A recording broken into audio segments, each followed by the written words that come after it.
ujumbe wa Mungu nyakati za mwisho. Nitaendelea nao mpaka Yesu atakapokuwa amerudi. Ninatoa tahadhari, kazi ya Mungu sio ya mchezo. Kazi ya Mungu inahitaji umakini.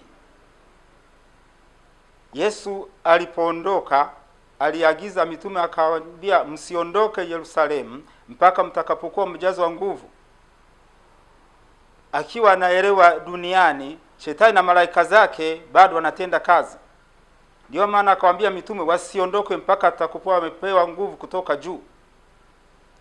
Cha kushangaza, ukiangalia ulimwengu mzima, kazi ya Mungu imeharibika na imevurugika. Sababu ni kwamba viongozi wachungaji, au turudi kwenye vyuo vyenye kufundisha wachungaji, vina madhaifu. Yesu aliyosema kwamba usiondoke mpaka ujaze nguvu, ni ile nguvu ya Roho Mtakatifu, yaani waondoke na Yesu, waondoke na Mungu ili wapeleke neno la Mungu duniani. Lakini unakuta mchungaji au kiongozi yeyote ambaye amejitia dhamana kwa ajili ya neno la Mungu, anaenda kwa mawazo yake, kwa akili zake. Hakuna kinachoendelea katika makanisa, kwenye makusanyiko. Kila mtu ana mipango yake na kazi yake. Kazi ya Mungu sawa sawa na Biblia haionekani. Unaangalia matendo, kuanzia matendo ya mitume, kuangalia ubatizo pale baada ya ile siku ya Pentekoste. Yesu aliondoka katika mwili, akarudi katika roho, akaingia ndani ya mitume. Ndio siku ya Pentekoste ambao mitume walionekana kwamba wana ndimi za moto kichwani, kila mmoja waanza kunena kwa lugha na kutabiri. Hiyo ndio nguvu ya Mungu ambaye alijaa ndani ya mitume, wakajaa nguvu kwa ajili ya kuipeleka neno la Mungu duniani, kuanzia Samaria mpaka misho ya nchi.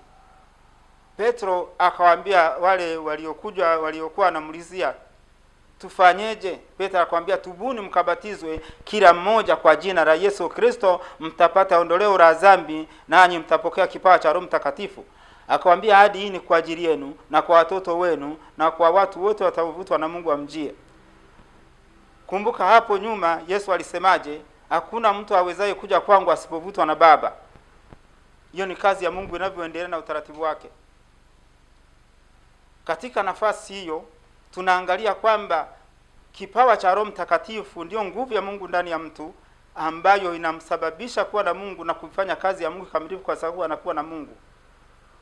Bila kipawa cha Roho Mtakatifu hujawahi kuondolewa dhambi, hujawahi kuamini, na uwezi kujua au kuelewa kazi ya Mungu, uwezi kuifanya vizuri mpaka uzaliwe mara ya pili katika neno, uhesabiwa katika imani, umejaa na Mungu, una Roho Mtakatifu. Ndio Mungu katika roho unaipeleka kazi ya Mungu. Kutokana na tatizo hilo ambalo limekumba viongozi ambao umeondoka bila kuangalia neno, bila kutafakari, kurudi kwenye neno la Mungu linasemaje, Biblia inasemaje, kitabu cha Matendo ya Mitume kinasemaje, agizo la Yesu Kristo, Yesu ni jana leo hata milele. Mpaka sasa inaonekana ni leo jana Yesu ameongea jambo hilo, kwamba enendeni ulimwenguni mkafanye mataifa wanafunzi wangu mkiwabatiza. Lakini ubatizo ni kwa jina la Yesu Kristo, kama Petro alivyoagizwa, ambao ni matendo ya Yesu ndani ya mitume.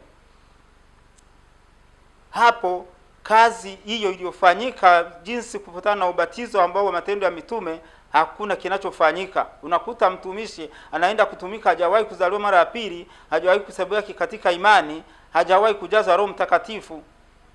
Kwa hiyo kwa hatua hii na watamkia rasmi, vyuo vinafundisha wachungaji duniani leo tarehe 22 Oktoba nimefuta rasmi duniani.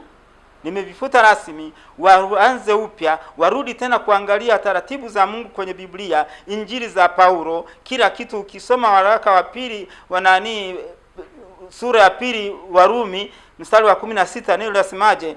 Mataifa yote watahukumiwa sawa sawa na Injili yangu katika Kristo Yesu. Nyaraka za Paulo, rudi kuangalia kila kitu kilichoandikwa.